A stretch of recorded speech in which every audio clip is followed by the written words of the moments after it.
Weet jy nie dat die Here is besig om in dieselfde krisis met jou op pad te stap, om jou geloof te bou en jou verhouding af te rond, om jou dieper insig te gee wie en wat die Here is.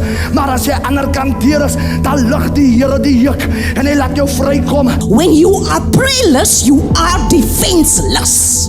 En ek wil jy moet dit bewus raak dat wanneer jy iets release in die atmosfeer, dit moet ontplof.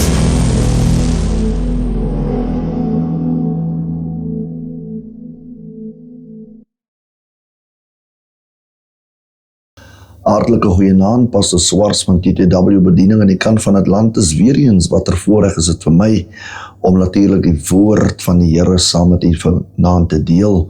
En dit is maar net die waarheid wat Dawid geskryf het en wat ek quoteer het in die boek van Psalm, waar dit sê dat die woord van die Here is 'n lig vir ons pad en dis 'n lamp vir ons voete. Familie en vriende, dit is baie belangrik, noodsaaklik, dat ons ten alle tye die woord moet lees en ook inkyk op die woord, want die woord is beter as die burger, die agus, die son en selfs die rapport daarbuiten. Enige media kan nie vergelyk word met die nuus wat natuurlik deurskemer na die eindtyd van die eindtyd deur die woord van die Here nie. En vanaand is dit vir my 'n groot voorreg om hierdie dieptes en hierdie perspektief na u te bring oor hierdie kassie, sodat u natuurlik kan inkyk en verstaan waarmee Christus in die aarde besig was. En vanaand het ek 'n baie besonderse 'n woord vir die kykers daar buite, veral almal wat in krisis is, almal wat sit in pyn, almal wat deur 'n stryd en probleme gaan. Nou vanaand se woord is opgeteken in die boek van Matteus 26 vers 36. Ja, ons almal ken dit seker natuurlik, maar vir u wat dit ken nie, Jesus in die tuin van Getsemane. Kom ons lees saam en ons hoor wat sê hierdie geskrewe van die apostel Matteus. Die Bybel sê, toe kom Jesus met hulle in 'n plek met die naam van Getsemane. En hy sê vir sy disippels, sit hier onderwyl ek daar gaan bid. En hy neem Petrus en die twee seuns van die Zebedeus saam en begin bedroef en benoud te word. Toe sê hy vir hulle, my siel is diep bedroef tot die dood toe. Bly hier en waak saam met my. En hy het 'n bietjie verder gegaan en op sy aangesig geval en gebid en gesê, my Vader, as dit moontlik is, laat hierdie bitter beker verby my gaan. Nogtans nie soos ek wil nie, maar soos u wil. En hy kom by die disippels en vind hulle aan die slaap. En hy sê vir Petrus, so was julle dan nie in staat om 1 uur saam met my te waak nie. Waak en bid dat julle nie in versoeking kom nie. Die gees is wel gewillig, maar die vlees is swak. Weer het hy vir 'n tweede maal gaan bid en gesê, my Vader, as hierdie beker nie by my kan verby gaan, sonder dat ek dit drink nie, laat die wil geskied. Toe kom hy en vind hulle weer aan die slaap, want hulle oë was swaar, en hy het hulle met rus gelaat en weer vir 'n derde maal gaan bid en dieselfde woorde gesê. Daarom kom hy by sy disippels en sê vir hulle, slaap maar voort en rus, kyk die uur is naby, en die seun van die mens word oorgelewer in die hande van die sondaars. Kom ons bid saam. Vader, in hierdie uur sê ons vir baie dankie vir die woord. In hierdie uur vra ons u genade, Here, om hierdie boodskap oor te dra. Gee ook genade en guns aan elke oor wat dit inneem, sodat die hart dit sal verstaan en volle begrip neem van wat u deur die Gees tot ons spreek. Ek bid dat u my sal salf, dat u my sal heilig en dat u my sal gebruik tot eer en verheerliking van u soete naam. In Jesus naam, amen. My liewe vriend, wat 'n wonderlike voorreg vanaand, natuurlik om hierdie diepte met u te deel. Dit was natuurlik in die laaste tyd en in die laaste leefstyl, die laaste fase van ons leidsman, Koning Jesus Christus, wat vir ons die bloedprys betaal het op die kruis van Golgotha. Ons weet natuurlik dat ons het natuurlik 'n maand gelede gevier, het ons die dood van Christus gevier. Maar kom ons kyk so 'n bietjie dieper in watter medelyde, waardeur hy moes werk, die pyn, die storm, veral u wat sit in 'n storm, u wat sit in 'n krisis, u wat nie antwoorde het vir die probleme nie. Hier gee Jesus vir ons sleutels, waarop ons lewe kan bou, en waarop ons elke storm in die oë kan kyk, maar dan weet ons staan op hierdie sleutels wat hy vir ons nagelaat het. Eerstens, terwyl ek hierdie gedeelte lees, en ek glo dat u dit vanaand ook, terwyl ek dit deurlees, met begrip gehoor. En wat vir my uitstaan, is natuurlik die tuin van Getsemane, en die persone wat hy saam met hom geneem het. Soos enige persoon in die lewe, soos u as 'n individu, het u 'n groot wye vriendekring. Maar uit daardie groot wye vriendekring, soos hulle sê die Engelsman, het jy 'n inner circle. So met ander woorde, 'n kleiner sirkel. Die sirkel raak al kleiner wanneer jy dit handpick wie jou geselskap is, wie jou ware vriende is. En dit is waar Jesus gekom het. Die Bybel sê, hy het vir Petrus saam met hom geneem na die tuin van Getsemane, en hy het ook die 2 seuns van Zebedeus saamgeneem. Wat vir my uitstaan in hierdie verhaal, hy het geweet die fase waardeur hy gaan, sy liggaam, die vrees, die angs, die uur het naby gekom, dat hy gekruisig gaan word. Verbeel u net onder watter druk het ons die lam van God verkeer, terwyl hy weet, sy finale uur het aangebreek. Was u al dalk in so finale uur, waar u gevoel het u moet keuses maak, benoude keuses, desperate keuses. Wanneer baie dinge gebeur met ons, gryp ons na kitsoplossings. Maar kom ons gaan kyk na die strategie van Christus. Die Bybel sê, toe hy inbeweeg by die tuin, het hy 'n keuse gemaak met 3 persone. Dit was Petrus, en dit was die 2 seuns van Zebedeus. Nou die naam Petrus in die Hebreëse taal beteken kleine rots of rots. Nou die rots homself simboliseer die woord van God, want dit is die fondasie wat die skrif, wat die woord sê in die boek van Korintiërs, waarop die kerk moet bou. Die Bybel maak aanmelding dat Christus aan Petrus gesê het, jy is Petrus. En hy sê vir Petrus eintlik toe hy sê, jy is Petrus, so sê Petrus, jy's 'n rotsie. En hy wys toe na homself en sê, op hierdie rots sal ek my kerk bou. Toe verwys hy na homself, want hy is die woord. In die boek van Johannes 1, in die begin was God, en God was die woord, en die woord het vlees kom word. Dit is niemand anders as ons leidsman, Jesus Christus nie. Hier praat hy duidelik oor homself, maar toe hy verwys en sê, jy is Petrus, toe sê eintlik, jy's 'n klein rotsie, maar op hierdie rots sal ek my kerk bou. En dan gaan hy verder, en hy gee belofte, en hy sê die poorte van die doderyk sal dit nooit oorweldig nie.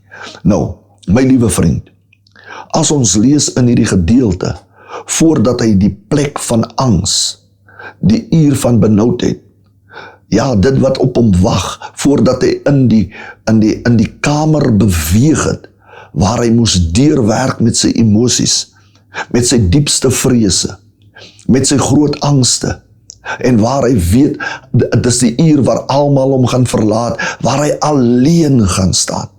Is dit dalk die spasie en die plek en die gebied waar u vanaand vind, 'n plek van alleenheid, 'n plek waar het voel dat almal het hulle rug op jou gedraai, 'n plek waar jy voel, jy staan met jou rug teen die muur. Ja, my vriend, dit is presies waar Christus was. Maar in hierdie tuin het hy hierdie manne saamgeneem. Maar wat vir my baie mooi was, en wat oplettend is in hierdie skrif, hy het hulle by die poorte neergesit, en gesê, waak saam met my, terwyl ek inbeweeg, om met die Vader te gaan praat. Die Bybel sê, Daardie aand het hy gepraat met sy hemelse Vader, met God die Vader.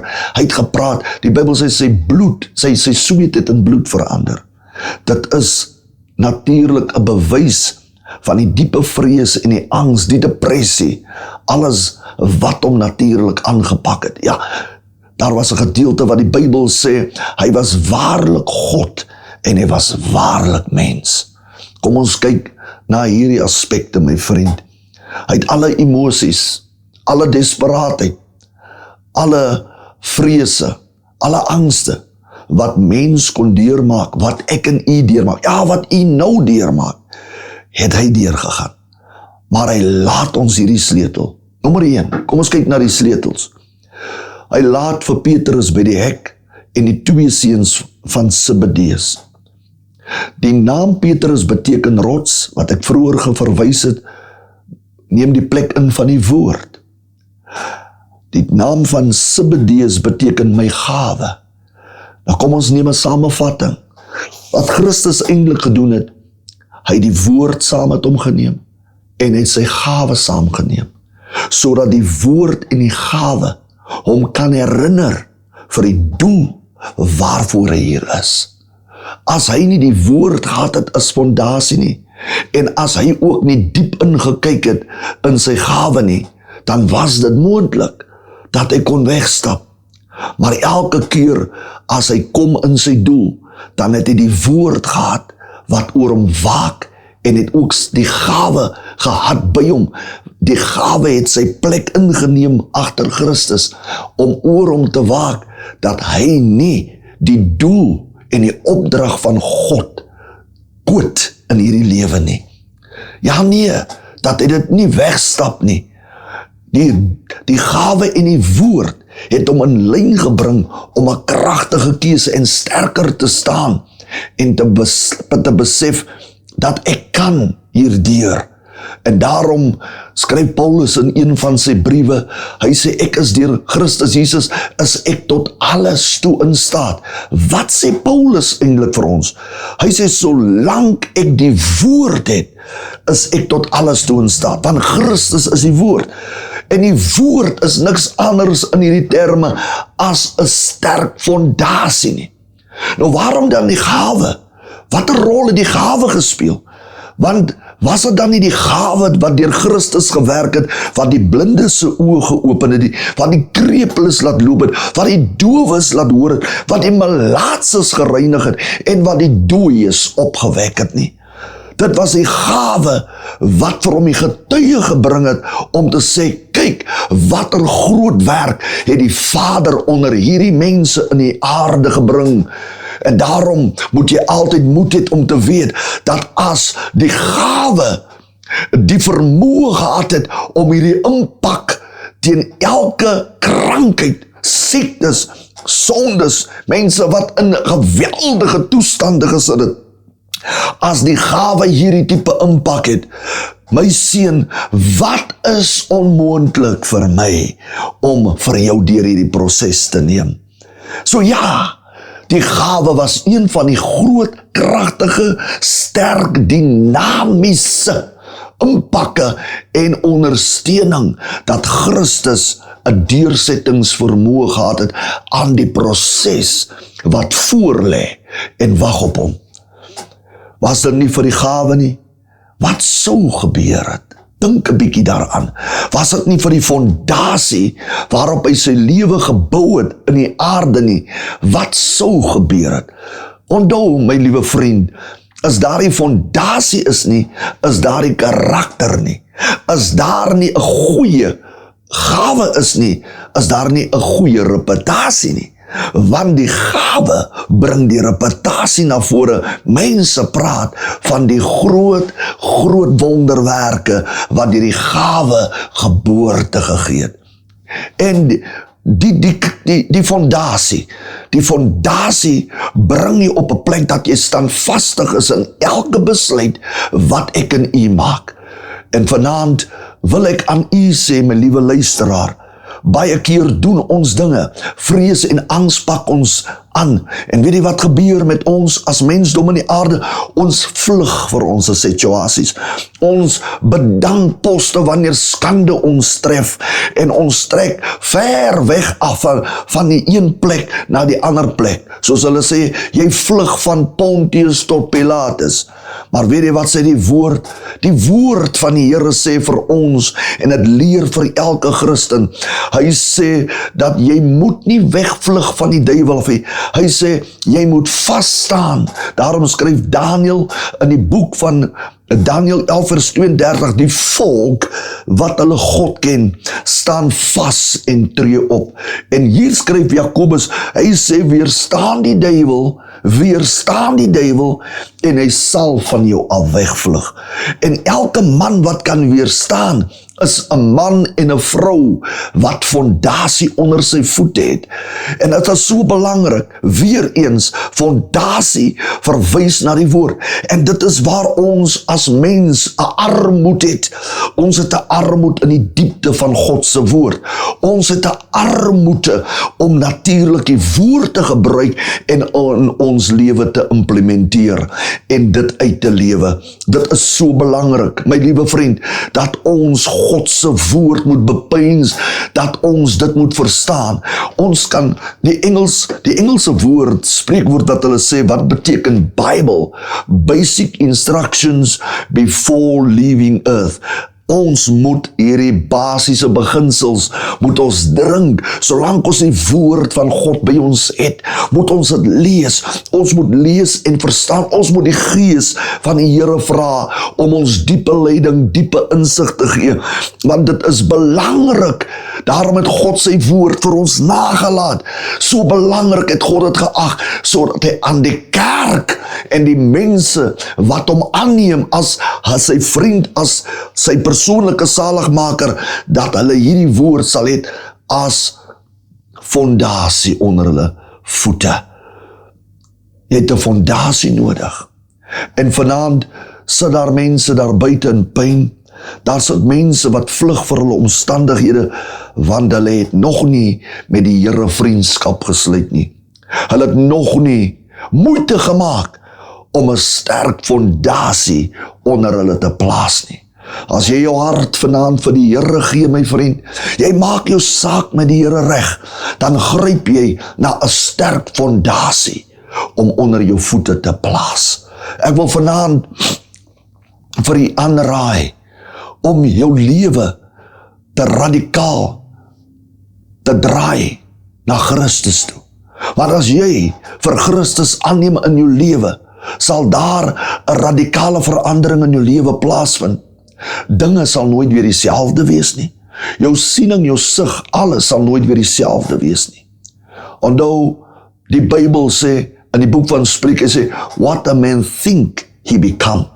What a powerful statement. Wat 'n mens bedink, dit word hy. Waarom? Want hoor net die sleutelwoorde bid apostel Paulus aan ons nalaat aan die Romeine wat hy skryf in een van sy briewe. Hy sê, ons roep die dinge wat nie bestaan nie, asof dit bestaan, en dit kom tot stand. So wat jy dink, gaan jy spreek. En daarom is het belangrik dat ons denke moet reinig en heilig wanneer ons die woord lees. Want as ons die woord inneem, dan druk die woord alles wat vuil en onrein is, druk die woord af en hy druk dit uit. Die woord bring filtrasie. Die woord bring reiniging. Hy filtreer jou gedagtes, hy filtreer jou hart, die kamers van jou hart, hy filtreer jou sig en hy filtreer jou spraak. Ek wil vanaand draai met hierdie woord. Ek weet vanaand is daar iemand wat gebroken is. Ek weet dat daar vanaand iemand is wat dalk met 'n swak karakter staan, en jy het dit dalk by baie mense gehoor van skoolsdae af, hierdie kind het nie 'n goeie karakter nie, en jou goeie karakter het jou gebring op 'n plek waar jy nie eers meer 'n goeie reputasie het nie. Maar vanaand kan ons gaan kyk na die geskiedenisse van baie wat in die Bybel natuurlik sigbaar geraak het deur die wonderwerke van Christus. Kom ons kyk na Petrus. Petrus was 'n visserman. Selfs in die woordeboek, of selfs in die Afrikaanse taal sê hulle, wanneer hulle die vergelykenisse gebruik, dan sê hulle, jy vloek soos 'n matroos. Ja, dit is die lewenstyl van enige kaptein op die skip. Dis die lewenstyl van enige visserman op die see, dat hulle is rof en onbeskof. Maar kom ek sê vir u, toe die Here hierdie man se lewe instap, dat het 'n lang pad vir Petrus gekos, want daar was tye wat die Here moes omdraai, en vir Petrus hierdie woorde uiter en sê, gaan weg agter my jou Satan. Want Petrus het swaar afkeer, of hoe sal ek sê, vrygekom van die gedrag wat hom aangekleef het, wat sy siel besoedel het, as gevolg van sy werksgeleenthede en sy posisie, wat hy natuurlik in die lewe gehad het. Maar Christus het nie moed opgegee nie. Christus het gesorg dat hy die woord by hom inboesem, en dat hy die woord leef vir hom. Christus het gesorg, terwyl hy die oor afkap van die soldaat, het hy die oor opgetel, en dit teruggesit aan die soldaat se kop geheg, en het die wonderwerk laat plaasvind, en het vir Petrus gesê, ons doen dit nie so nie. Ons lewe nie swaard vir die swaard nie. Ons doen nie dit nie. Ons lewe en ons natuur en ons kultuur as Christene is liefde. Nie wraak nie, liefde. En dit het gekos om vir Petrus te bring dat hy kan staan op die plek van fondasie. So meer dat Christus later so pleasant was met Petrus, dat hy vir Petrus gesê het, op jou Petrus, ek wil hê jy moet hoor, jy is Simon Petrus, jy is die rots, wat genoem word rotsie, maar op hierdie rots sal jy my gemeente bou. My vriend, dit is so waar, as ons nie die Here kans gee in ons lewe nie, dan vlug ons vir ons omstandighede. Ons vlug vir die druk van die lewe. Maar wanneer Christus in ons lewe is, kyk ons die lewe stip in die oë, en ons kan besluite maak, want ons staan op 'n fondasie, en omdat ons op 'n fondasie staan, kan ons vir die wêreld wys, dat ons goddelike karaktereienskappe besit, en ons kan vir hulle wys, omdat ons koning deur sy gawes 'n goeie reputasie gedra het onder die mensdom in die aarde tot vandag toe, kan ons ook 'n goeie reputasie reflekteer as 'n blueprint van wat Christus vir ons nagelaat het. Vanaand wil ek die aanraai, wil u nie vir Christus 'n kans gee in die lewe, ommaak as fondasie, en vir hom bring as 'n gawe in jou lewe, en besef dat van vanaand af kan ek wees soos Paulus skryf, deur Christus Jesus is ek meer as 'n oorwinnaar. As u gereed is vanaand, my vriend, om hierdie stap en hierdie keuse te maak, wil ek u vanaand vra in die sagmoedigste stem, kom bid saam met my. Ek wil bid saam met jou. En as jy gereed is vanaand, wil ek jy met jou oë toemaak saam met my, want ek wil jou lei na die Here, en die Here se genade smeek, sodat daardie kans wat aan my toevertrou was, ook aan jou toevertrou kan word. Kom ons bid saam. Vader, ek bid vanaand vir die duisende kykers, wat ingeskakel is op hierdie program. Iemand wat sit in nood, iemand wat verkeer huidiglik in hierdie oomblik in benoudheid, weens as gevolg van enige ander situasie wat hom bedreig, of dit finansiëel is, of dit die huwelik is, of dit bende elemente daar buite is, of dit 'n hofsaak is, of dit enige mediese, kroniese, negatiewe uitspraak was na hom of haar, bid ek vanaand, Here, U het die deur vir hom of haar oopgemaak, dat sy vanaand 'n besluit kan maak. Vader, ek wil bid terwyl hulle saam my bid, vergewe hulle, reinig hulle met die bloed, skryf hulle naam op in die boek van die lewe, en Here, gee hulle die belydenis in hulle mond, deur die salwing van die Heilige Gees, dat hulle u naam openlik sal bely, teenoor die familie, teenoor die vriende, teenoor elke naasbestaande, en voor die hele wêreld, dat Jesus Christus, hulle koning, leidsman, Heer en Meester is, van nou af tot in ewigheid, in Jesus naam, Amen. My liewe vriend, as jy saam met my gebid het vanaand hierdie gebed, glo ek in my hele hart, dat die Here jou vergewe het, en dat jy sy eiendom na vanaand is. Die belangrike gedeelte van hierdie een is, jy moet sorg dat jy by 'n gemeente, 'n kerk, 'n Pinksterkerk uitkom, waar jou siel gevoed word, en waar jy weet, jy word versadig. Mag die Here u seën, en het 'n geseënde aand. Van Pastor Swarts, van TTW Bedieninge, groet ek, totsiens, tot volgende week. Weet jy nie dat die Here is besig om in dieselfde krisis met jou op pad te stap, om jou geloof te bou en jou verhouding af te rond, om jou dieper insig te gee wie en wat die Here is. Maar as jy ander kant deur is, dan lig die Here die juk en hy laat jou vrykom. When you are prayerless, you are defenseless. En ek wil jy moet dit bewus raak dat wanneer jy iets release in die atmosfeer, dit moet ontplof.